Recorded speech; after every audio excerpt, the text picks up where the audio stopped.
Hello everybody, this is Ian here, and welcome back to another Doctor Who video. So, over the years, Doctor Who has created a lot of amazing episodes. It has created a lot of terrible episodes, and it has created a lot of completely insane episodes. But, like any show, there are a lot of story ideas which are pitched, but never make it onto the actual show. And some of those are absolutely bonkers. So today, I'm going to be looking at the top 15 most insane story ideas pitched to Doctor Who that never actually made it on screen.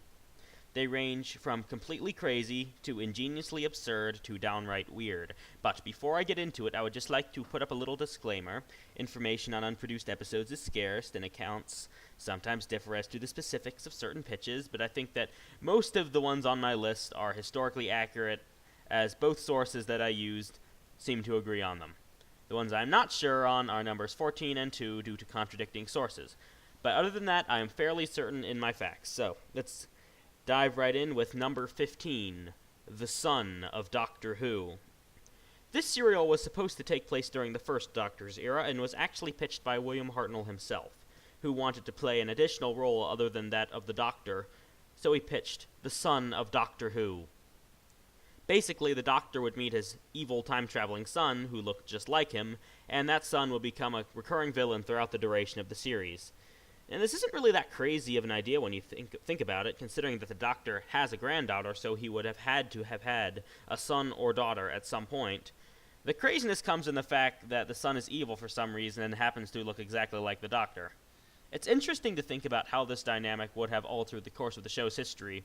Whether it would have been for better or worse is unknown, as the BBC never picked up the idea. So that is The Son of Doctor Who. Number 14, The Giants. This serial was originally supposed to be paired with Nothing at the End of the Lane, as the first 4 episodes of the show, with Nothing at the End of the Lane taking the place of an unearthly child, and the Giants taking the place of 100,000 BC.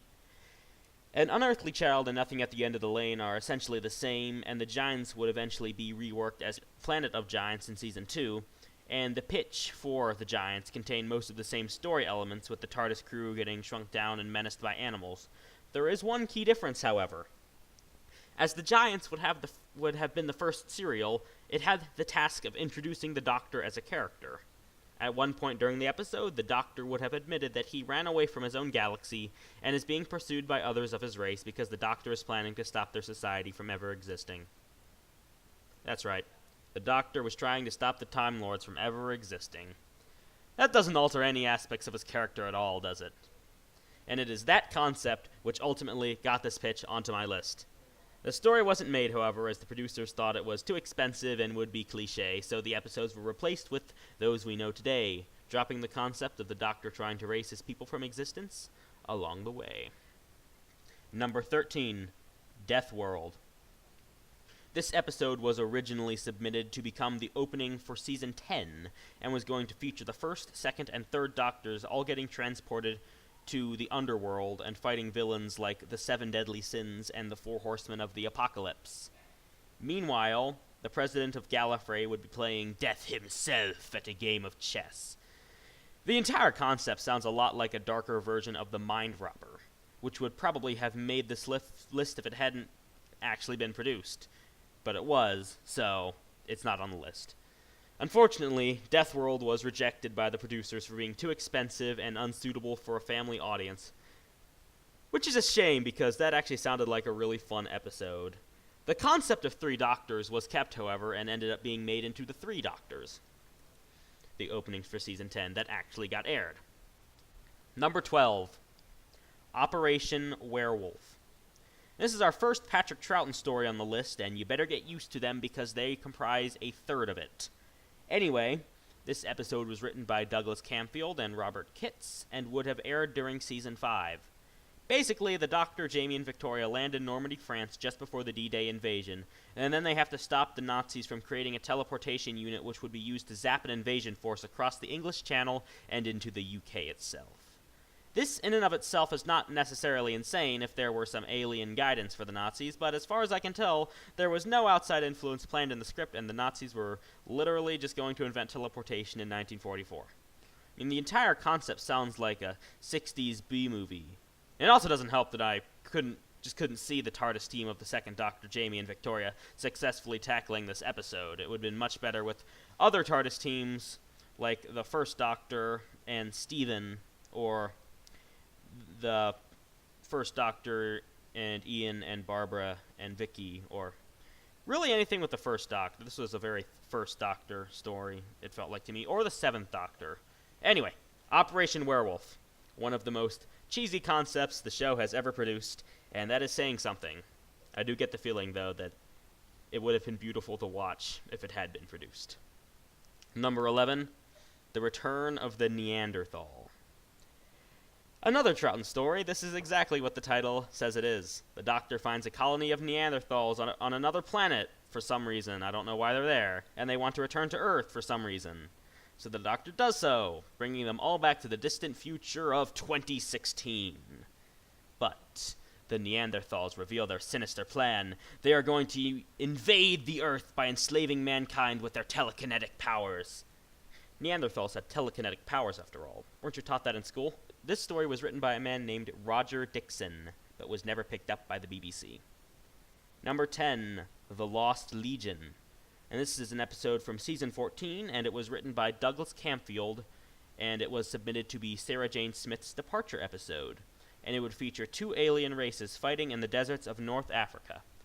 Sounds a lot better than The Hand of Fear, doesn't it?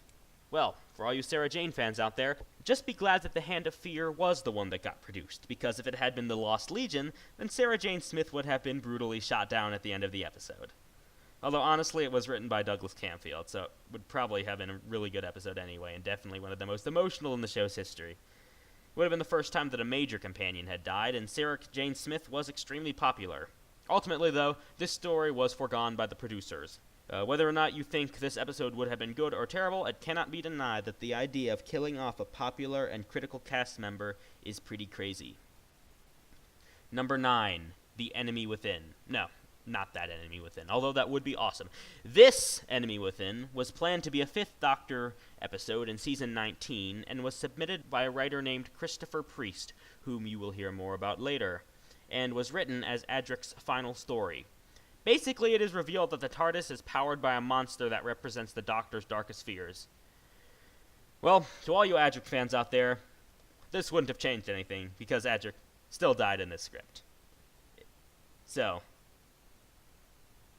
good for you. He's just unlucky. And I don't really have a lot more to say on this episode, other than that a monster powering the TARDIS is a pretty wacky concept. Number 8, The King's Bedtime Story. We return to Patrick Troughton's era for this planned Season 5 episode. Basically, the Doctor, Jamie, and Victoria have to perfectly reenact the King's favorite bedtime story over and over again without messing up the slightest detail. This episode was also written by Roger Dixon, the man behind The Return of the Neanderthal. And I kind of want to see the King's Bedtime Story just to see how Dixon was going to get enough content out of the idea to fill an entire serial. Number 7, The Ants. Another second Doctor serial, and another rejected script by Roger Dixon. This episode has to be one of my favorites on this list. Basically, the Doctor, Ben, and Polly are shrunk down to 1/10 of an inch in the Nevada desert and discover that the ants there have become super intelligent from nuclear bomb tests and plan to take over the world. Do I need to say more? Coming in at number 7, it's the serial which I shall from now on call Nuclear Ants Conquer the World. Number 6, Sealed Orders. I told you we'd see Christopher Priest again. This was his first attempt to write for Doctor Who, and would have replaced Warrior's Gate, if it had succeeded. In all honesty, this would actually have been quite a brilliant concept, except for one tiny detail, which I will reveal later. The serial would have taken place on Gallifrey, and would have featured paradoxes and the Doctor receiving orders to kill Romana, and would have been also Romana's departure story. Now, here is the tiny detail that I mentioned earlier. Because the story would feature a lot of paradoxes, the second Doctor would have appeared in the episode before dying! Yeah, this episode was going to kill off a previous Doctor, and not through regeneration, it was going to flat out kill him. Way to anger 20 years of fans. That is the reason that this episode is on this list. Number 5, The Prison in Space. Our last Patrick Troughton story on this list, and one written by a guy named Dick Sharples. It would have been 4 episodes and would have replaced the Crotons. It would have featured Zoe starting a sexual revolution and Jamie in drag, as well as introducing a new companion to replace Fraser Hines, who was leaving the show. Zoe would have been brainwashed at some point during the episode, but thankfully her brain would eventually get deprogrammed by being spanked. And I think we'll leave the story on that note. The Prison in Space is one of the episodes that I believe falls into the downright weird category, and if you want to see it, Big Finish adapted it. So, it's on bigfinish.com if you want to see it. I have not listened to it. Number 4, the original Pyramids of Mars. Most Doctor Who fans know about Pyramids of Mars, one of the most famous episodes in the show's history, but what most people don't know is that there was another Pyramids of Mars written by a guy named Louis Griefer. It featured a mummy chasing museum keepers out of the British Museum so that a band of criminals could break into a sarcophagus and steal really old rice. And then they would plant it on Mars and make a fortune in profits! Nothing in the world can stop me now! What an evil scheme. Way to put Sutek to shame, criminal rice farmers. We should just be thankful that Griefer's version fell through and we got the actually good version that we have today. Although, honestly, this version would probably have been pretty hilarious, although I'm not sure how they would have gotten, again, 4 episodes worth of content from this concept. Number 3, every episode planned for the 8th Doctor TV series by John Leakley. First off, this series would have had a half-human Doctor and wouldn't have started off where the classic series left off. It would instead have been the series that the TV movie was intended to be a pilot to. The main story arc would have the Doctor looking for his father, named Ulysses, and would have had the Master in virtually every episode. All of the episodes, save for 2, would have been remakes of old episodes, with slight changes, including The Talons of Wang Chiang in New York, The Celestial Toymaker, where the Toymaker was actually controlled by the Master, The Abominable Snowmen with the Dalai Lama and Edmund Hillary, and this would have been called The Yeti, and, last but not least, well, it's not last, there are others, but The Tomb of the Sibs. That's right, The Tomb of the Sibs. It's the Tomb of the Cybermen, except the Cybermen, I'm sorry, the Sibs are awoken by the Master, and the Sibs are like pirates or something, I have no idea. Creativity at its finest. Leakley's scripts were so poorly received by the other people working on the TV movie that he was fired from the project. Number 2, The Second Coming. The plot of this 2-part serial, which was planned to be in the trial of a Time Lord, was supposedly centered around a man playing a saxophone in an empty gasometer. A man playing a saxophone in a gasometer. I know the show was struggling for scripts in the 80s, but a man playing a saxophone in a gasometer.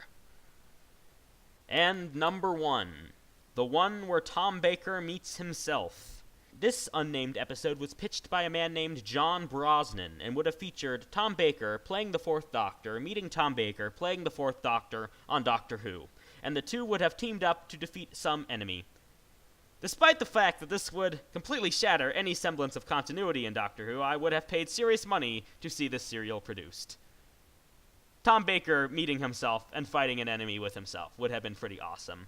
And you know what? I could have seen Matt Smith doing this serial as well. Well, so it wouldn't have been a serial, it would have just been 1 episode, but I could totally see Matt Smith doing this. So, that was my list of the 15 craziest story ideas ever pitched to Doctor Who. Do you know any that you think should have been on the list that I missed? Tell me in the comments below. I hope you enjoyed, and I will see you next time.